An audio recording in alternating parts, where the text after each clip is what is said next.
Good evening, student. Student, we are learning the chapter number 3 of the partnership, that is changing profit sharing ratio or nature of goodwill. We have learned different types of calculating the goodwill. Now we are going to learn the last one, that is capitalization method. I have told you earlier goodwill by average profit method, in which I have also told you what is weighted average profit method. Then I have told you super profit method. Now the third one is goodwill by capitalization method. Goodwill by capitalization method. देखिए student, capitalization method से goodwill जो है दोनों तरीके से निकलती है. एक है capitalization of super profit method और दूसरा है capitalization of average profit method. ठीक है, तो पहले सुपर प्रॉफिट मेथड को हम समझते हैं. Capitalization of super profit method से गुडविल निकालने का फॉर्मूला होता है super profit into 100 upon normal rate of return. देखिए, अभी तक आप क्या करते थे, जब सुपर प्रॉफिट निकालते थे हम लोग goodwill by super profit method से, तो हम लोग क्या करते थे, average profit minus normal profit. Normal profit कैसे निकलती थी, capital employed into normal rate of return by 100. ठीक है, तो सुपर प्रॉफिट मेथड से जो हम निकालते हैं, कैपिटलाइजेशन मेथड से जो निकालते हैं गुडविल, उसका formula super profit into 100 by NRR normal rate of return.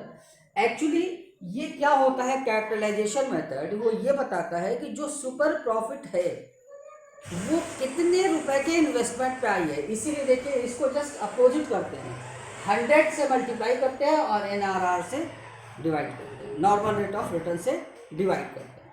ठीक है स्टूडेंट, 100 से मल्टीप्लाई करते हैं और नॉर्मल रेट ऑफ रिटर्न से डिवाइड करते हैं. क्यों? क्योंकि हमको वो जानना है कि सुपर प्रॉफिट मेथड कितने रुपए से कितना है. वो जो सुपर प्रॉफिट मेथड से जो कैपिटलाइजेशन है, मतलब मीन्स जो ओवरऑल कैपिटल है जिस पर कि ये सुपर प्रॉफिट हम अर्न कर रहे हैं, वो कितनी है, वो कैपिटल कितनी है. That is why we multiplied this by 100 and divide this by normal rate of return. Okay? अब सुपर प्रॉफिट आपको निकालने का ढंग मालूम ही है, average profit minus normal profit. अब आप कहेंगे सर नॉर्मल प्रॉफिट, तो capital employed into normal rate of return by 100. ये मैं आपको सुपर प्रॉफिट निकालने का ढंग पिछले वीडियो में बता चुका हूँ, इसलिए ज़्यादा इधर मेहनत नहीं करते हैं, आगे बढ़ते हैं. दूसरा जो ढंग है वो कैपिटलाइजेशन ऑफ एवरेज प्रॉफिट का. कैपिटलाइजेशन ऑफ एवरेज प्रॉफिट क्या करते हैं, average profit into 100 by normal rate of return. क्या करते हैं, ये जो एवरेज प्रॉफिट आया है वो कितने रुपए की कैपिटल पे आया. ठीक है, कैपिटलाइजेशन का मेथड वो अमाउंट जितने रुपए की कैपिटल पर वो अमाउंट आ रहा है, इसी को बोलते हैं कैपिटलाइजेशन मेथड. जब वो निकल जाएगा तो उसमें से कैपिटल एम्प्लॉयड को घटा देते हैं. मतलब ये जो गुडविल आएगी average profit into 100 upon normal rate of return करने के बाद उसमें से कैपिटल एम्प्लॉयड को घटा देंगे, तो कैपिटल हमको मिल जाएगा कैपिटलाइजेशन ऑफ एवरेज प्रॉफिट. ठीक है स्टूडेंट, अब इस पर एक क्वेश्चन करते हैं आपको समझाने के लिए. Till then wait student. Question I have written here question. This is question number 19 from the DK Goel book 2019 edition, not 2020. Question है कि profit and loss for the last 6 year क्या है. फर्स्ट ईयर में 20,000, first year में profit दे रखा है 20,000, second year में profit है 60,000, थर्ड ईयर में लॉस है 10,000 का, फोर्थ ईयर में 60,000 का प्रॉफिट है, फिफ्थ ईयर में 50,000 का प्रॉफिट है, सिक्स ईयर में 72,000 का प्रॉफिट है. ठीक है स्टूडेंट, सबसे पहले मैंने आपको बताया, देखिए इसमें क्या करना है, एवरेज कैपिटल एम्प्लॉयड इज 20,000, ये ऐसा क्वेश्चन में दिया हुआ है. Rate of normal profit is 15%, मतलब नॉर्मल रेट ऑफ रिटर्न भी दिया है 15,000. Find out 4 years purchase of average profit, 4 साल की एवरेज प्रॉफिट को उनका वो करना है. दूसरा है 4 years purchase of super profit, 4 साल के सुपर प्रॉफिट पर गुडविल निकालनी है. कैपिटलाइजेशन ऑफ सुपर प्रॉफिट, और सुपर प्रॉफिट को कैपिटलाइजेशन मेथड से भी निकालना है।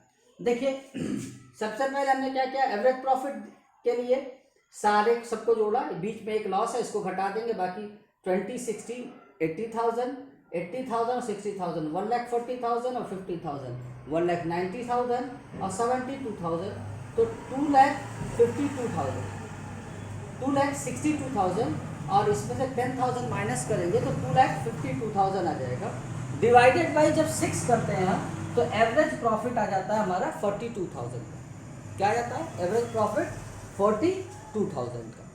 ठीक है, अब क्या है, normal profit is equal to capital employed into normal rate of return by 100। क्या है, capital employed into normal rate of return by 100। ये नॉर्मल प्रॉफिट का फॉर्मूला आप जानते ही हैं। तो ये दिया है 22 लाख,